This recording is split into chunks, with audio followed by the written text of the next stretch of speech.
आपण आहोत क्वालालंपूरच्या सेंटरमध्ये आणि ही जी व्हाईट बिल्डिंग आहे हे इथलं सेंट्रल स्टेशन आहे आणि ही ब्राऊन बिल्डिंग आहे हे देखील सेंट्रल स्टेशन आहे. ती ॲडमिनिस्ट्रेटिव्ह बिल्डिंग आहे आणि ही ॲक्च्युली स्टेशन बिल्डिंग आहे. बरीचशी आपल्या CST छत्रपती शिवाजी टर्मिनससारखी दिसते.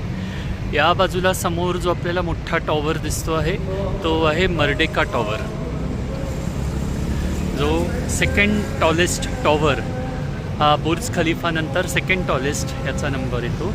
आणि या बाजूला आहे आपलं मलेशियाचं नॅशनल मॉस्क.